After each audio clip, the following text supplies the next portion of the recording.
ஆண்டாள் திருவடிகளே சரணம். நமஸ்காரம். பாசுரம் 19. கோட்டுக்கால் பஞ்சசயனம் தகவுங்கிற சொற்களில் கோபாலனை அனுபவிக்கிறா நம் கோதை. கோடுன்னா ரேகை, கால்னா திருவடி. இதுதான் கோட்டுக்காலுக்கு உள் அர்த்தம்.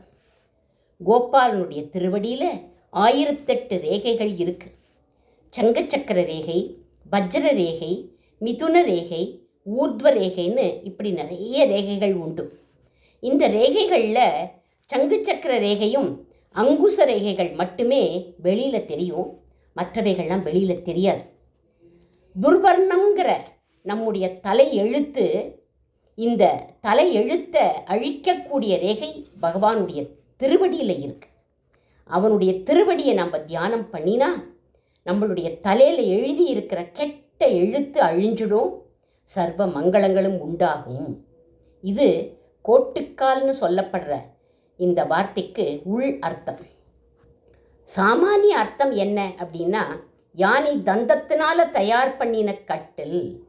இந்த ஐவரி கட்டிலில் தான் கண்ணன் நப்பிண்ணை பிராட்டியோட படுத்துப்பான். குவலையாப்பீடம்ங்கிற யானையை கொன்று அதோட தந்தத்தை எடுத்து கட்டில் பண்ணி கொடுத்துருக்கான் கண்ணன். நப்பிண்ணைக்கு ஏன் இது மாதிரி பண்ணி கொடுத்துருக்கான்னா, இவள் வீரபத்தினி. ருக்மிணி பிராட்டியோட படுத்துக்கிற போது தங்கக்கட்டிலில் படுத்துப்பான். ஏன்னா இவள் மகாலட்சுமி, ஐஸ்வர்ய லக்ஷ்மியாச்சே. சத்யபாமாவோட படுத்துக்கிற போது வெள்ளிக்கட்டிலில் படுத்துப்பான். ஏன்னா இவளுடைய அழகில் இவளுக்கு பெருமை ஜாஸ்தி. இவன் சர்வேஸ்வரனாச்சே, எதில் வேணாலும் படுத்துக்கலாம், எப்படி வேணாலும் படுத்துக்கலாம். கோட்டுக்கால் கட்டில் மேலே மெத்தென்ற பஞ்சசயனம்.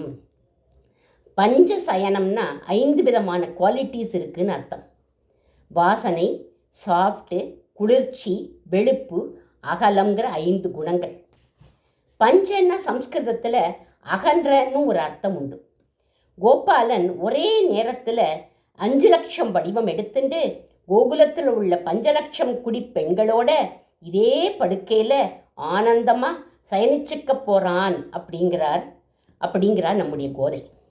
எம்பெருமானோட ஆதிசேஷ படுக்கையும் இதே குணங்களோடு இருக்குங்கிறார் குலசேகர ஆழ்வார். இருளிரிய சுடர்மணிகள் இமைக்கும் நெற்றி, இனத்துத்தி அணிபணம் ஆயிரங்கள் ஆர்ந்த பணாமங்களோடு. ஆதிசேஷனுக்கு இத்தனை அட்ஜெக்டிவ்ஸ் போட்டிருக்கார்.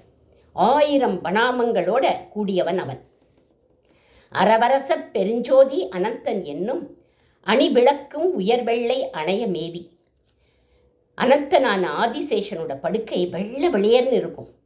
எம்பெருமானோட படுக்கை வெளுப்பு, இவன் சயனிச்சென்றிருக்கிற திருப்பார்கடலும் வெளுப்பு, இவன் கையில் உள்ள பாஞ்சஜன்யமும் வெளுப்பு. வெண்மை சாத்வீக தன்மையை குறிக்கும், தூய்மையான எண்ணம் வரும். இந்த ஆதிசேஷனுக்கு ரொம்ப நன்னா தெரியுமா என்ன, இந்த படுக்கையில் சயனிச்சுருக்கிற பகவானை எப்படி காப்பாற்றணும் அப்படின்னு. இந்த மாதிரி பஞ்ச சயனத்தை யாராலையும் தச்சு போட முடியாது. இந்த படுக்கையை உரக மெல்லனையான்னு சொல்வார்கள்.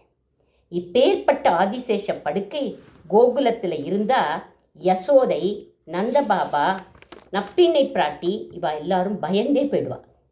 கிட்டத்தட்ட இந்த மாதிரி பஞ்ச சயனத்தில் நப்பிண்ணை கொங்கை மேல் மலர் மார்பனா படுத்துருக்கான் கண்ணன்.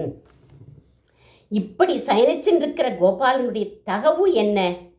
தகவுன்னா சுபாவம்னு அர்த்தம்.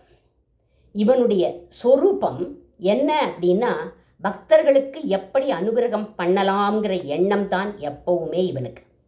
ருக்மிணி பிராட்டி எம்பெருமானுடைய திருவடியை பிடிச்சு விட்டுருக்கா. கஜேந்திர யானை ஆதி மூலமே அப்படின்னு கத்தித்து பட்டுன்னு காலை உருவிண்டு பிராட்டியை விட்டுட்டு யானைக்காக ஓடி போயிட்டான். தன்னோட லக்ஷ்மியை காட்டிலும் யானை தான் பெருசுன்னு ஓடி வரானே, இதுதான் இவனுடைய சுபாவம், இதுதான் இவனுடைய தகவு. ஒரு நாள் சத்யபாமாவோட சந்தோஷமாக சொக்கட்டான் ஆடின்னு இருக்கான். அந்த சமயம் திரௌபதி அச்சுதா கோவிந்தா அப்படின்னு அலறினான். அகணிதனமான வஸ்திரங்களை அனுப்பிட்டான். அவனே சொல்கிறான், நச்ச சங்கர்ஷணக ந ஸ்ரீஹி அப்படிங்கிறான்.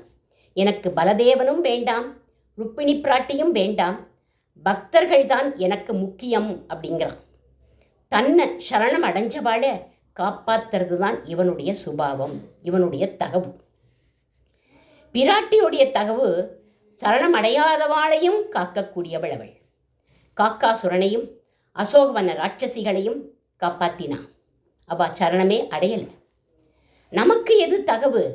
அவன் திருவடியை பற்றின நமக்கு திவ்ய தம்பதிகளுக்கு கைங்கரியம் பண்ணுவதுதான் தகவு. ஆண்டாள் திருவடிகளே சரணம்.